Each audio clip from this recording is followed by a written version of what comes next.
Hi hello welcome to current news. కొరియన్ కనకరాజు ఈ cinema ఎలా ఉంది?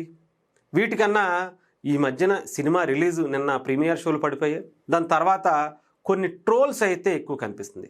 చాలామంది అనుకుంటారు ప్రత్యర్థి పార్టీలైనటువంటి పార్టీల నుంచి వస్తున్నాయి అనుకుంటారు, కానీ ముఖ్యంగా కూటమిలో ఉండేటువంటి పార్టీ నుంచే ఎక్కువగా ట్రోల్స్కు గురవుతున్నటువంటి పరిస్థితి అయితే కనిపిస్తుంది.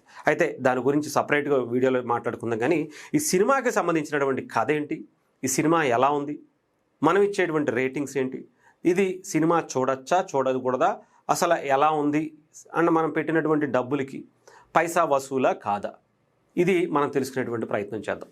నిన్న సాయంత్రమే ప్రీమియర్ షోలు పడ్డాయి.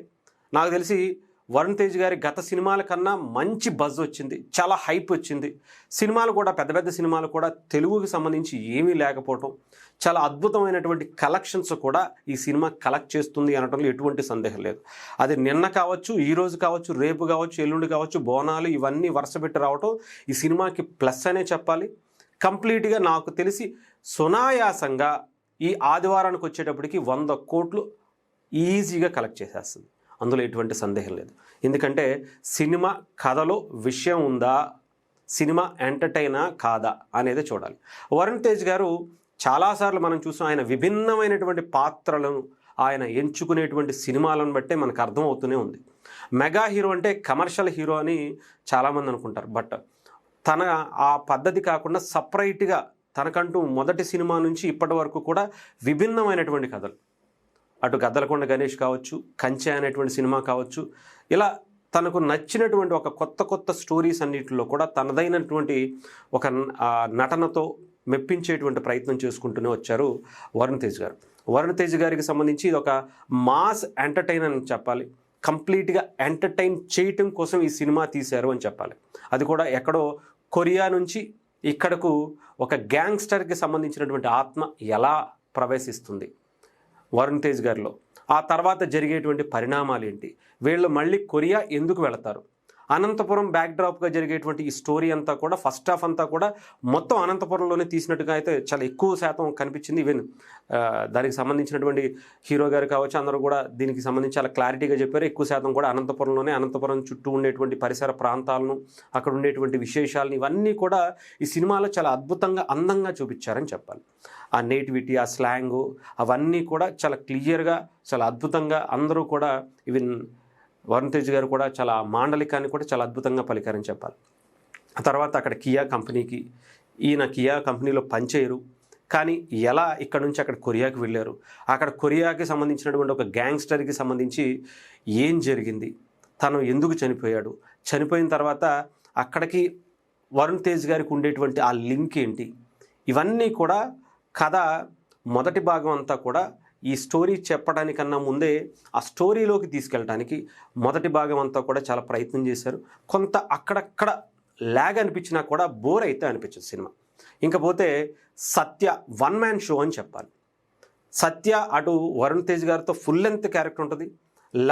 ఫస్ట్ ఫ్రేమ్ కొంచెం టైం గ్యాప్ వస్తుంది, కానీ ఆ తర్వాత నుంచి లాస్ట్ వరకు కూడా కంప్లీట్గా ఆ సినిమా వరుణ్ తేజ్ గారు ఉన్నంతసేపు ఆయన పక్కనే ఆయన కూడా ఉండటం అనేది చాలా క్లియర్గా, అంటే పాటల్లో తప్ప మిగతా అన్నట్లో వరుణ్ తేజ్ గారితో పాటు సత్య క్యారెక్టర్ కూడా చాలా అద్భుతమైనటువంటి ఫన్ ఇస్తుంది. నిజంగా చెప్పాలంటే కొరియాకి సంబంధించినటువంటి ఆ గ్యాంగ్స్టర్, ఆ ఆత్మ బయటకు వచ్చినప్పుడు, అలాగే సత్య గారి క్యారెక్టరు, ఈ రెండు కూడా విపరీతమైనటువంటి కామెడీని, అసలు ఎంటర్టైన్ని క్రియేట్ చేశాయని చెప్పాలి.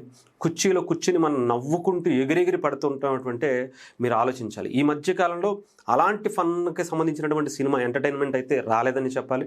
ఇకపోతే వరుణ్ తేజ్ గారి ఒక సెటిల్డ్ పర్ఫార్మెన్స్, అటు అనంతపురానికి సంబంధించినటువంటి మాండలికంతో ఒక మాస్ కుర్రోడిగా తన పాత్ర, అక్కడి నుంచి ఒక్కసారిగా గ్యాంగ్స్టర్గా ఎలా ఉంటుంది అంటే రెండు విభిన్నమైనటువంటి ఆ పాత్రలను కూడా చాలా సునాయాసంగా, చాలా అద్భుతంగా చెప్పాలంటే తన బాడీకి పర్ఫెక్ట్ సెట్ అయిందని చెప్పాలి.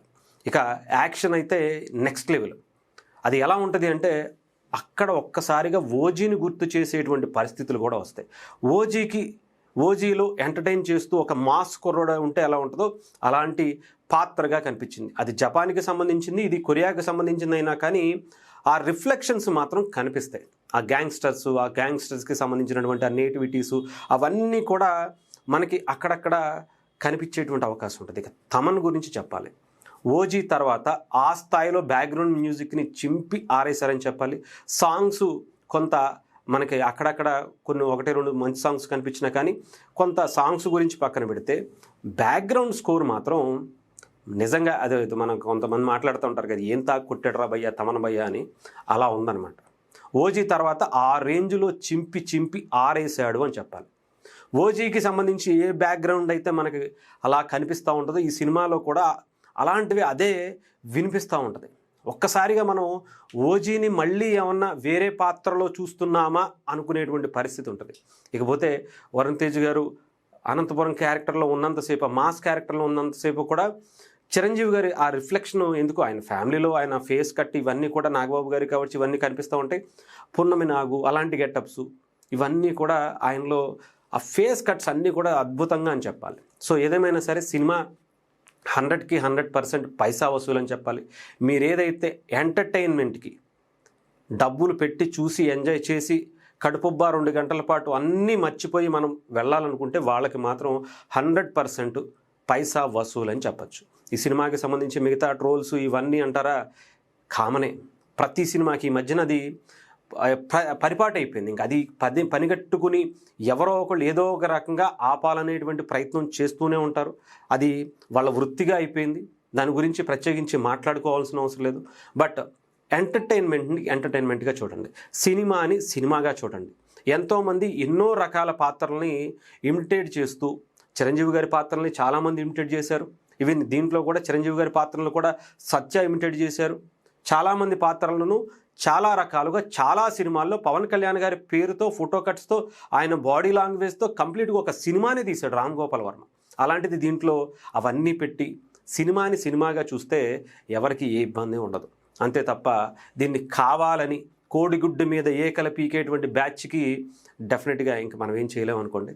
బట్ 100కి 100% నాకు తెలిసి 100 కోట్లు 3 రోజుల్లో సునాయాసంగా వచ్చేటువంటి సినిమా అయితే అని మాత్రం నేను చాలా క్లియర్గా చెప్పగలను. వెళ్ళిన ప్రతి ఒక్కళ్ళు ఎంజాయ్ చేసి వస్తారు, అందులో ఎటువంటి సందేహం లేదు.